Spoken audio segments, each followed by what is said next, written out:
Ei você, leitor e leitora do Portal da Holanda, eu sou Humberto Amorim e estamos de volta para abordar mais um assunto de suma importância para todos nós. Não só nós que moramos e fazemos o estado do Amazonas, mas você que nos dá a honra, o privilégio da companhia em todo o mundo nessa rede maravilhosa. E eu sei que tem gente assim, a beça, nos vendo a partir de agora, e isso nos motiva, nos empina e nos faz crer que o trabalho tem que ser mesmo muito sério e a abordagem tem que ser com pessoas que tenham, sem sombra de dúvida, a capacidade, o desenvolvimento para levar a vocês, compartilhar com vocês a notícia da forma que ela é e deve ser compartilhada, forma verdadeira. Por isso que hoje nós temos o grande entusiasmo em receber aqui o Dr. Daniel Carnio. O Dr. Daniel Carnio, ele é juiz e mestre em Direito pela FADISP, doutor pela Pontifícia Universidade Católica de São Paulo, a PUC São Paulo, também mestre em Direito comparado pela Stanford University, lá nos Estados Unidos da América do Norte, e pós-doutor em Direito Universidade de Paris, Panthéon-Sorbonne. É ainda autor de vários livros. O magistrado que aqui se encontra ao meu lado, vocês já estão vendo o Dr. Daniel, ele também é membro da Academia Paulista de Magistrados, a APM, e foi eleito jurista do ano em 2018 pela Ordem dos Economistas do Brasil. É consultor do Banco Mundial pela legislação em recuperação judicial em diversos países e ainda atua como juiz auxiliar da Corregedoria Nacional de Justiça do Conselho Nacional de Justiça. E vocês sabem o que ele veio fazer aqui? O que ele veio fazer em Manaus? Ele veio fazer uma abordagem pública da recuperação judicial de empresas. O interessante, e eu queria pedir a paciência do Dr. Daniel só mais um pouquinho, que é o seguinte: eu leio muito, eu já dei muita notícia ao longo desses anos sobre a dificuldade que as pessoas têm em abrir uma empresa. E isso é geral, no Brasil inteiro. Eu já vi tanta reclamação, 90 dias, 120 dias, 6 meses. Quero abrir uma empresa, e lá vem lenha, lá vem a dificuldade. Hoje, nós vamos para a ponta dessa corda, a outra ponta, é a recuperação da empresa, judicial da empresa, quando, por algum problema, ela começa, a patinar. Ele vai fazer uma palestra aqui, ele está fazendo uma palestra aqui em Manaus sobre isso, mas nós vamos abordar esse assunto com todos vocês aí, que nos dão o privilégio da companhia aqui pelo Portal da Holanda, no A Hora do H. Doutor Daniel Carnio, seja muito bem-vindo a este estúdio de gravação, de entrevistas aqui no Portal da Holanda, e como é bom recebê-lo, como é bom. Obrigado, muito obrigado. E que legal que o senhor veio de tão longe para compartilhar a sua expertise, os seus conhecimentos com a gente. Obrigado, doutor. É uma honra poder participar do seu programa, um privilégio estar aqui em Manaus. Aliás, é minha primeira vez em Manaus, estou tendo a oportunidade, além de dar palestra e de ter contato com os meus colegas daqui, também de conhecer um pouco das belezas da cidade. Então, um privilégio estar aqui com você. Muito obrigado pelo convite. Prazer recebê-lo, doutor Daniel. Qual é a essência da sua abordagem sobre essa questão de recuperação judicial das empresas? Na verdade, o que leva, doutor, uma empresa a levantar a bandeira amarela atrás de uma recuperação judicial? Nós vamos tratar nessa abordagem, Roberto, de um assunto que, infelizmente, é muito atual, que é da crise, a crise econômica que acaba atingindo também a atividade empresarial. Então, a crise econômica que se transforma na crise da empresa. E a empresa, Humberto, hoje, no nosso modelo econômico, é o principal motor de geração de benefícios econômicos e sociais. É a atividade empresarial que gera empregos, que gera tributos, que gera produtos e serviços que são importantes para todos, enfim, que circula riquezas e cria riquezas. Então, quando a empresa entra em crise, a sociedade começa a sentir todos esses efeitos negativos. Desaparecem os empregos, e aí nós temos um número crescente de desemprego, Veja, 13 milhões de desempregados no Brasil hoje, aproximadamente, é um número muito alto. Desaparecem produtos e serviços que são importantes para todos. A atividade empresarial diminui, o recolhimento de impostos também diminui, a arrecadação de impostos diminui. E quando a arrecadação de impostos diminui, o Estado perde capacidade de investimento. Veja aí a situação pela qual passam muitos estados do Brasil que não tem dinheiro hoje sequer para pagar a folha de pagamento de servidores públicos, quanto mais para investir naquelas funções que seriam as funções do Estado, segurança, saúde, educação.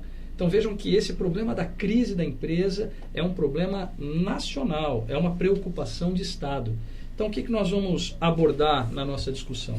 De que maneira essas empresas podem se utilizar dessa ferramenta que a legislação traz para que elas possam tentar vencer esse momento de crise e se manter em funcionamento. Vamos ver qual é o papel do Poder Judiciário e qual a colaboração que o Poder Judiciário pode dar ao Brasil para que essas empresas continuem em operação, se recuperem, vençam a crise e continuem gerando os empregos que são tão necessários para a nossa população. Doutor Daniel, qual é, inicialmente, o primeiro sintoma? Eu já estou aqui do lado da empresa, depois nós partimos para o lado da justiça. Qual é o primeiro sintoma que uma empresa começa a dar, a sentir, a demonstrar, quando ela já está começando a caminhar em direção a uma recuperação judicial? O que é? Quando ela começa a dispensar os seus funcionários, quando ela começa a produzir menos, quando ela começa a ter problemas em cumprir as obrigações trabalhistas. São todos sintomas de uma empresa que está nessa direção? Sim. A crise da empresa, ela é basicamente, ela se dá em razão basicamente de dois motivos, duas causas, Ou é uma crise de gestão, a empresa é boa, mas está sendo mal gerida, são erros de gestão, erros estratégicos, opções erradas dos gestores, ou é uma crise de operação. Aí o problema não é que ela está sendo mal gerida, o problema é que a atividade dela já não encontra amparo no mercado. O produto que ela faz já não desperta o interesse da população, o serviço também não. Então você tem esses dois modelos. Quando você tem uma crise de gestão, você consegue recuperar essa atividade através de uma mudança de postura da gestão da empresa. Quando você tem uma crise de operação é um pouco mais grave, porque aí a permanência daquela atividade pressupõe uma mudança de objetivos. Agora, os sintomas das crises, quaisquer que sejam as razões, são os mesmos. A empresa começa primeiro a não recolher tributos. A primeira coisa que a empresa em crise deixa de pagar, porque ela não tem receita suficiente para pagar todas as obrigações. Então, o primeiro que deixa de receber é o Estado. O tributo é deixado de lado. Porque se ela não pagar o fornecedor, no dia seguinte o fornecedor não fornece para ela. Claro. Se ela não pagar o empregado também vai fazer greve. Então, ela deixa de pagar o tributo, porque o Estado é o que demora um pouco mais para fazer essa cobrança. Mas quando ela percebe que ela não consegue mais equacionar aquele passivo fiscal, ela começa, como se diz na gíria, a vender o almoço para comprar a janta. Então ela tira dinheiro daqui para colocar ali. E aí nessa ciranda financeira, ela acaba não conseguindo mais cumprir as suas obrigações, e aí você vê uma crise em cascata. E não é só tributo que ela está devendo. Aí ela deixa de pagar fornecedores, deixa de pagar funcionários, demite e não paga as obrigações e os direitos que os funcionários teriam de receber em razão da demissão, e aí é o início do fim. Doutor Daniel, nós vemos hoje no Brasil um quadro aí exposto, como se fosse um grande varal. Nós temos um quadro de grandes empresas, como a Odebrecht, por exemplo, que se envolveu em corrupção e dinheiro desviado para cá, para lá. É uma empresa que sofre um baque dado pela corrupção de diretores, de funcionários, etc. Essa empresa, ela pode também, apesar desse motivo, se ingressar num projeto de recuperação judicial? Pode, não só pode, como isso acontece. A OAS pediu recuperação judicial, e eu fui o juiz do caso OAS, e a Odebrecht, ontem, um dos ramos da Odebrecht pediu recuperação judicial também lá na primeira vara de falência de São Paulo, onde eu sou titular. No momento eu estou afastado da jurisdição, atuando no Conselho Nacional de Justiça, mas ontem mesmo a Odebrecht já pediu a recuperação. Então essas empresas elas podem pedir e normalmente pedem. Porque essas empresas, Humberto, é aquilo que eu disse a você, o problema delas não é a operação. Elas são grandes empresas e que prestam serviços de excelência na área de infraestrutura. O problema é gestão. Elas se envolveram em grandes escândalos de corrupção. Sim. E isso acaba manchando a operação da empresa. Eu costumo dizer que essas empresas começam a sofrer uma espécie de bullying empresarial. Deixa, inclusive, de ser contratadas. Exato, ninguém quer contratar, ninguém quer ter contato com essas empresas com medo de serem contaminados por aquela história toda de corrupção. É importante a gente ter isso em mente, Humberto. Você tocou num ponto fundamental. Nós temos que separar a empresa dos malfeitores. Perfeito. Nós temos que punir os criminosos, os bandidos que praticaram os atos de corrupção, mas nós temos que preservar a atividade empresarial. Porque essa atividade é fundamental. A empresa tem a personalidade jurídica dela. Sim, quer dizer, são coisas não diferentes. Pode misturar com a turma que está ali bagunçando, né, doutor? Quem conduziu a empresa para esse tipo de operação ilegal é que tem que ser punido. A empresa tem que ser preservada, porque a empresa gera empregos, porque nós precisamos desse tipo de trabalho que essas empresas, para dar o exemplo dessas duas, são grandes empresas de infraestrutura, né, que tem um acervo técnico. Milhares de funcionários, um acervo técnico valiosíssimo. Né? Então é importante preservar essas empresas. Né? Essa história toda no Brasil começou com o envolvimento da Petrobras, né, com a história do escândalo de corrupção da Petrobras. Quando a Petrobras se viu envolvida nesse tipo de escândalo, todas aquelas empresas que dependem da Petrobras para desenvolver a sua atividade, toda aquela linha de óleo e gás começou a sofrer. Depois o envolvimento dessas grandes empreiteiras nesses escândalos de corrupção. Várias outras empresas que estão nessa linha de setor de grandes construções também passaram a sofrer. Doutor Daniel, a Petrobras e a Odebrecht, uma empresa privada e outra estatal, elas duas podem, da mesma forma, solicitar uma recuperação judicial? Não. O meu tratamento é o mesmo? Não é. De acordo com a legislação brasileira, essa empresa pública não tem acesso à recuperação judicial. Só empresas privadas têm acesso à recuperação judicial. Tanto é que a Petrobras não entrou em recuperação judicial. Se fosse uma empresa privada, muito provavelmente entraria. Né? Mas ela não entrou porque é uma empresa pública e o legislador entendeu por bem que nessas empresas onde a predominância do capital é de dinheiro público, não haveria acesso a esse mecanismo de recuperação e de renegociação. Quando a minha empresa entra na necessidade da recuperação judicial, o que a justiça, quando eu solicito essa recuperação, o que a justiça vai fazer por mim, para me ajudar a me recuperar? Existe uma lei específica, doutor, que tem os seus itens lá que serão aplicados para me beneficiar, a me recuperar, a não despedir meus funcionários, a não fechar a minha empresa. É essa a ideia da recuperação? É exatamente essa. Nós temos uma lei específica, a Lei 11.101 de 2005, é conhecida como Lei de Recuperação Judicial e de Falências. Né? A lei ela regula tanto a recuperação quanto também a liquidação da empresa, a falência. E o que se busca através do modelo que a nossa legislação traz é se criar um ambiente adequado para que haja uma negociação ou uma renegociação entre credores e a empresa devedora, sob o olhar da justiça, monitorado pela justiça, a fim de que eles consigam encontrar uma solução de mercado, uma solução que seja adequada para que a empresa permaneça em funcionamento, atendendo minimamente aos interesses dos credores. E o juiz é quem fiscaliza e quem conduz todo esse processo de negociação, até que eles cheguem a votar um plano de recuperação, e se esse plano for aprovado por uma assembleia de credores, esse plano é colocado em prática e aquelas obrigações anteriores são substituídas por essas novas obrigações.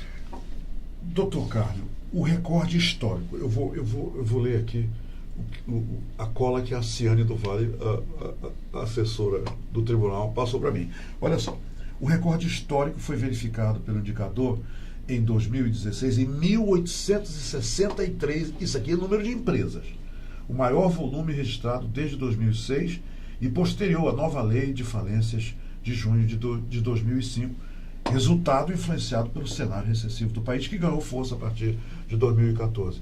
Qual é o índice de êxito, né? de história de sucesso, de recuperação das empresas que vão à justiça pedir esse tipo de auxílio? Olha, essa questão é fundamental. Você tocou num ponto muito sensível. A lei traz uma ferramenta que há um consenso entre a doutrina e a jurisprudência. A lei é muito boa, a lei é moderna, só que a lei não tem produzido os efeitos que nós esperávamos que ela produzisse. Os índices de recuperação de empresas ainda são muito baixos, os índices são ruins. Eu diria, eu não me lembro agora exatamente qual é o índice, e nem existe um índice nacional de medição, existem algumas medições pontuais, mas eu diria que é algo em torno de cada 10 empresas que pedem recuperação, 2 conseguem permanecer em funcionamento e as outras fecham, doutor? As outras 8 vão para falência, vão para liquidação. Deixam de existir. Deixam de existir, e aí desaparecem os empregos, aquela história toda que a gente já comentou. Então a nossa ideia, o nosso objetivo é fazer com que haja uma melhora de eficiência na aplicação dessa lei. E a questão que se coloca é, de que maneira nós conseguiremos melhorar a eficiência da lei? Duas formas. Da aplicação da lei. Da lei. Duas formas. A primeira é modificando alguns aspectos pontuais da lei, que essa experiência de quase aí 15 anos de aplicação da lei nos mostrou que precisam de alguns ajustes. E para isso nós temos um projeto de nova lei de falências, de alteração da lei de falências, que está no Congresso Nacional. Eu participei inclusive da comissão de juristas que elaborou esse anteprojeto, que hoje está lá, salvo engano, é o projeto 10.220 de 2018. Está em andamento isso aí. Está em andamento, mas é aquela história, né? Como é um projeto de lei, tem toda essa discussão no Congresso Nacional, nós não sabemos exatamente quando isso vai acontecer, e também não temos o menor controle do resultado disso, né? Porque apresentamos um anteprojeto, ele se transformou num projeto, mas agora, né, os deputados e senadores passam a apresentar emendas, enfim. Claro. Mas trâmite, né? Esse trâmite todo aí que não é tão simples.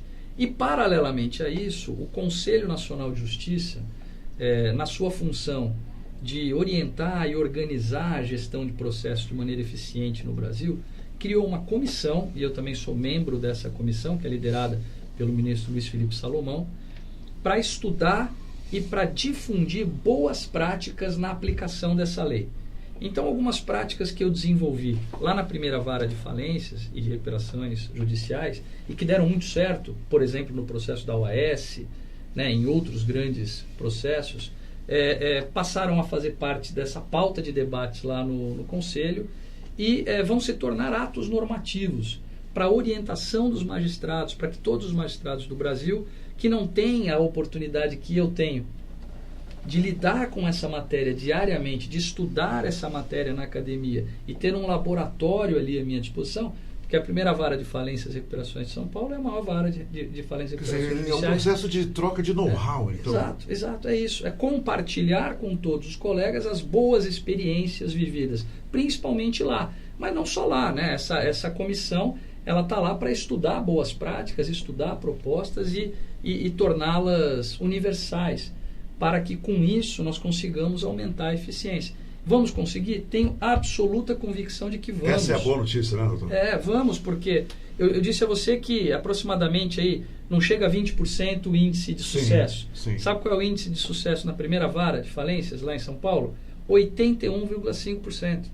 Ou seja, de cada 10 empresas que pedem recuperação, mais de 8 empresas conseguem ter o plano aprovado e cumprir o plano aprovado por mais de 2 anos, permanecendo em atividade. Mas é justamente o inverso. O inverso. E a lei que eu aplico lá em São Paulo é a mesma lei que é aplicada em todo lugar. Claro. Então você veja que o problema não é muito a lei, é muito mais a forma como se aplica a lei. Então o Conselho Nacional de Justiça, atento a isso, vai dar uma grande colaboração nesse sentido, universalizando através de atos normativos práticas já consagradas em varas especializadas. Doutor Carlos, nós vamos fazer um intervalo rapidinho, 15 segundos, e já eu retorno para continuar essa conversa com o juiz de direito Daniel Carlos. Volto já. Se quero te amar e te amar e te amar muitos anos, cuida bem de mim. Então misture tudo dentro de nós. Muito bem, estamos de volta para continuar conversando com o juiz de direito Daniel Carnio, que aqui em Manaus tratou da palestra Lógica Econômica e Jurídica da Recuperação de Empresas. Na verdade, o cerne da sua manifestação foi recuperação de empresas, e é sobre isso que a gente está conversando neste momento. Eu li que o senhor escreveu alguns livros aqui na resenha do seu CV.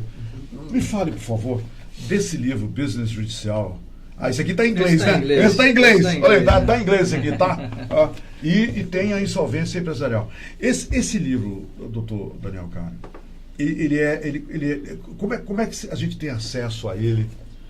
Com pessoas que têm o interesse o senhor, inclusive, abordou esse livro esses temas da sua abordagem aí, feita aqui? Sim. São livros que estão à disposição, podem ser comprados pela internet, basta que as pessoas ali procurem no Google, certamente vão encontrar em diversas livrarias ou mesmo na própria editora. Quer dizer, eles estão aí no público para serem adquiridos, mas isso não é problema. Sim, sem problema. Esse livro que está em suas mãos, Humberto, Insolvência Empresarial, Temas Essenciais, é um livro que é o resultado de uma pós-graduação da qual eu sou coordenador acadêmico. Então eu organizo um curso de especialização em pós-graduação e os melhores alunos, né, que não são alunos de graduação, são alunos de pós-graduação, então são profissionais da área. Aqueles melhores alunos, eu os convido para participar de uma obra coletiva, então eles desenvolvem ali, sob minha orientação, temas que são fundamentais para a recuperação de empresas e esse é o resultado desse trabalho. É um livro excelente, com artigos... Os empresários irão se beneficiar com o conteúdo desse livro? Sem dúvida.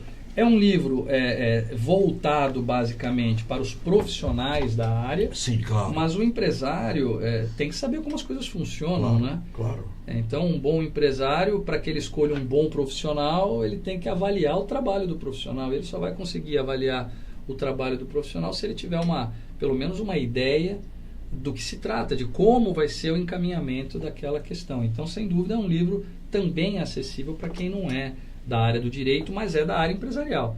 Vai sim entender e se identificar com essas questões que são tratadas aí. Doutor Carnio, muita gente, e não só para assuntos como este de recuperação judicial, mas tem muita gente que não sabe como se aproximar da justiça para buscar ajuda, quer dizer, tem sempre a ajuda do advogado e tudo mais, a gente entende isso. Mas o que o advogado, o que o senhor acha que o senhor pode recomendar aos empresários sobre como evitar entrar nesse caminho de recuperação? O senhor já falou que gestão é problemático, né? O senhor já falou que o senhor já detectou o que leva. Agora, o que leva a pessoa não entrar nesse caminho de recuperação? O senhor, nessa sua experiência toda, já conseguiu colher atitudes que evitem o empresário chegar nesse ponto? Tem dois aspectos que são muito importantes de serem abordados. O primeiro é que tem que ficar claro para os empresários de que a recuperação judicial é um recurso extremo. Né? Extremo, né? A última opção. É a última opção. Você tem que primeiro tentar resolver por suas próprias forças os problemas da sua empresa, melhorando a gestão, buscando uma assessoria especializada para isso. Né? Se você não conseguir sozinho renegociar essas suas dívidas, ainda que com auxílio de profissionais, existe uma opção extrajudicial de tentativa de reorganização. Então a recuperação judicial é a última cartada, porque a recuperação judicial ela tem dois caminhos, ou ela dá certo ou você vai para falência. Não tem outra saída, só essas duas aí. Não tem uma terceira via. Não tem. Ou você se recupera ou você vai para falência. Então a decisão de entrar em recuperação tem que ser uma decisão muito refletida, não é assim a solução de todos os males. Entendi. É uma fórmula mágica. Né? A recuperação judicial muitas vezes não é a solução para determinadas empresas, para determinadas crises que poderiam ser resolvidas de outras formas. Agora, um outro aspecto importante também da gente entender é que se a decisão for pela recuperação judicial, é importante que o empresário seja assessorado por profissionais especializados, né? Que entendam desse ramo, do riscado, que entendam do riscado, para que não corram o risco de um processo que teria tudo para ser exitoso, dê errado por falta de habilidade na condução daquele caso. Nós temos um problema, Humberto, e esse não é um problema do Amazonas ou de algum estado, é um problema do Brasil em geral. Nós temos poucas varas especializadas em recuperação. Então, normalmente, o processo de recuperação... O senhor tem conhecimento se existe vara para recuperação em Manaus? Eu não tenho conhecimento, mas eu acho que não. Eu acho que não tem aqui em Manaus. Vai ter por quê? Porque um dos temas abordados lá pelo Conselho Nacional de Justiça e que foram recentemente aprovados na nossa comissão é a elaboração de um ato normativo determinando a todos os tribunais de justiça do país que criem varas especializadas com competência. Quer dizer, além do Amazonas, existem, então, isso está dizendo isso, e outros estados que ainda não têm as suas varas. São poucas, né? São poucas as varas. Nós temos poucas varas no Brasil. A grande maioria dos processos de recuperação, eles são ajuizados perante varas de competência geral. Então, até mesmo o juiz que vai conduzir aquele caso não tem muita familiaridade com o caso. É complicado, então. É complicado. Daí a importância de você ter profissionais ou de contratar um profissional que seja efetivamente saiba os caminhos, especializado. Porque senão fica todo mundo perdido. Né? Porque se você tem um juiz que conhece as linhas gerais, e todo juiz conhece as linhas gerais, mas que não é especializado, mas você tem um advogado especializado na área, o advogado vai levar ao juiz todos os elementos que ele precisa ter para conduzir o processo de maneira adequada e pelo caminho correto. Né? Então, é uma decisão importante essa. Né? Primeiro, a decisão de entrar em recuperação e segundo, se for entrar, fazer o negócio funcionar. Agora, o senhor está falando aí, eu estou pensando, o empresário que não tiver disciplina, ele não para de cavar esse buraco, né, doutor? Não para. É um aspecto cultural também, um ponto muito importante que você tocou. A gente observa no dia a dia que o empresário que pede recuperação acaba ficando com uma pecha de empresário em crise, de empresário mal sucedido, né, de perdedor, de fracassado, né, e de alguém que não vai ter nunca uma segunda chance de se recuperar. Então, culturalmente no Brasil, os empresários resistem muito a lançar mão desse tipo de ferramenta. E quando eles decidem ir para a recuperação judicial, muitas vezes a crise da empresa já está tão grave, o buraco que ele cavou já está tão fundo, que vai ser impossível. Ele não parou de cavar. Ele não parou. Até ele ficar silencioso, não agir, ele continua cavando, né? Mas isso é um aspecto cultural que outros países não têm. Por exemplo, nos Estados Unidos, é absolutamente comum você ver empresas pedindo recuperação judicial, saindo da recuperação judicial, ou até mesmo quebrando, indo à falência, porque a falência ela não é algo ruim, necessariamente. Né? A falência ela faz parte de um saneamento do funcionamento do mercado. Quer dizer que a falência necessariamente ela não indica que a empresa acabou, doutor? Não, aquela empresa acabou, mas ela não necessariamente será ruim, porque se aquela empresa não tem mais condições de gerar os benefícios que nós esperamos dela, ela não tem mais condições de gerar empregos, ela não circula bons produtos. É até bom não existir mais, né? É bom que ela saia do mercado para que outra empresa possa ocupar aquele espaço deixado por ela no mercado, gerando os empregos, né? Dando uma utilização adequada para todos aqueles ativos que aquela empresa tem, em benefício da sociedade. Então, a falência, na verdade, é uma reciclagem, ou deveria ser uma reciclagem daquela atividade empresarial que tem problemas de operação. Aquela atividade não consegue mais ser desenvolvida. Então, vamos pegar todos aqueles ativos daquela atividade, os veículos, os imóveis, as máquinas, e vamos fazer com que todos esses ativos sejam realocados para outras atividades. Então, imagine que eu tenho ali uma transportadora que quebrou, porque ninguém mais, ela não presta um bom serviço de transporte.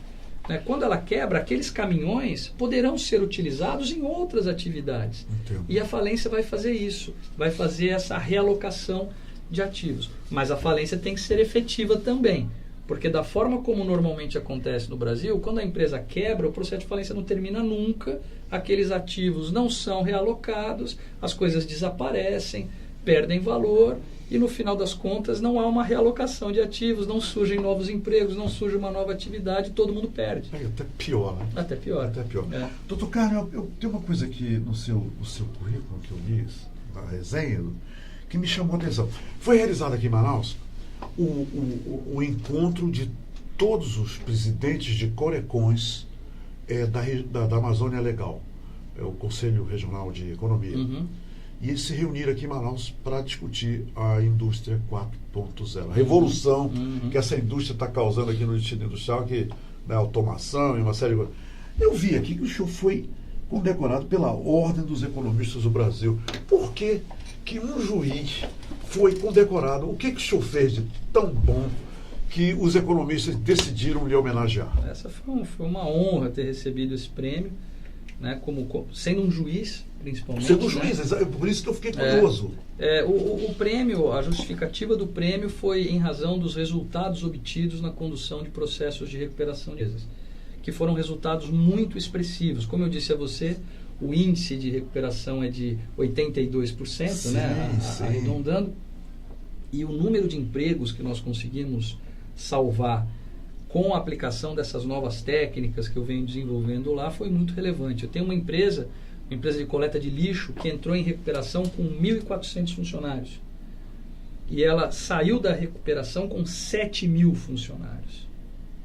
Né? Explique isso, por então, favor. Assim, ela se recuperou tão bem que até levou bem, aumentou o número de funcionários. Aumentou. Isso aqui é uma recuperação, né, doutor? Exato. Então, na condução desses processos e por conta desse tipo de resultado, que é tão, infelizmente, não é usual, isso chamou atenção. Né? Mas são possíveis. Estou mostrando que são. Esse empresário deve ter uma história fantástica, né, para contar. Sim, quem me contactou para falar do prêmio foi o ex-ministro Delfim Neto. Uhum. E ele disse o seguinte, ele falou: Daniel, o motivo de nós darmos esse prêmio a você é justamente para dar visibilidade às práticas que você implementa para que elas possam ser difundidas. Essa é a razão do prêmio. Né? Não é nada além disso. Entendi. E isso gera resultados. Eu acho que, veja aí que nós temos agora uma comissão formada no Conselho Nacional de Justiça com a mesma proposta. Então, acho que o prêmio foi muito importante nesse sentido de colocar luz, jogar luz sobre essas boas práticas. Jogou. Que bacana. Né? Então, e assim como esse exemplo dessa empresa, existem vários outros exemplos lá de casos emblemáticos de sucesso. Esses dias, até te contar uma coisa curiosa, eu estava dando uma palestra, não me lembro aonde, eu acho que foi em São Paulo mesmo, e uma pessoa que estava lá fazendo o curso me abordou e disse: Doutor Daniel, eu era funcionário daquela empresa tal que estava em recuperação, e eu queria te agradecer, porque a forma como foi conduzido o processo, a empresa se recuperou, as pessoas salvaram os empregos, e foi graças a essa condução. E eu fiquei tão encantado com aquilo que eu resolvi agora me dedicar a estudar isso daqui. Por isso que eu estou fazendo esse curso com o senhor. Que bacana. Então é isso, eu acho que essa é o maior reconhecimento, né? É o melhor pagamento que a gente pode receber, claro. Pelo trabalho feito. É o reconhecimento pelas pessoas de que as coisas deram certo, né? Doutor Daniel, de mãos postas, eu quero primeiro lhe agradecer por ter vindo ao Manaus fazer esse trabalho, que eu sei que ele será profícuo para todo o setor de economia, para nós que moramos aqui, é muito importante isso, para tantos empregos, para tantos operários, para tantos trabalhadores. É muito bom que o senhor venha aqui nos trazer essas notícias, compartilhar essas notícias.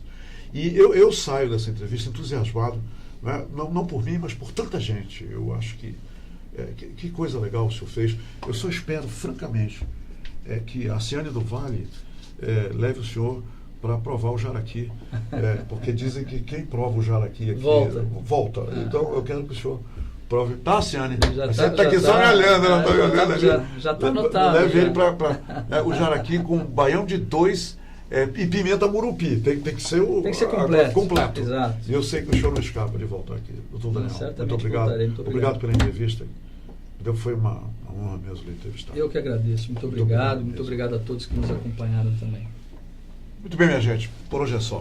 Obrigado pela companhia e legal, né, essa injeçãozinha de otimismo, né, de que alguém está fazendo algo muito positivo com outras pessoas envolvidas, né, envolvendo a justiça brasileira, e que, sem dúvida alguma, sempre gerará resultados que irão nos beneficiar, principalmente nessa área que envolve o nosso salário, o nosso dia a dia de trabalho, o nosso progresso profissional.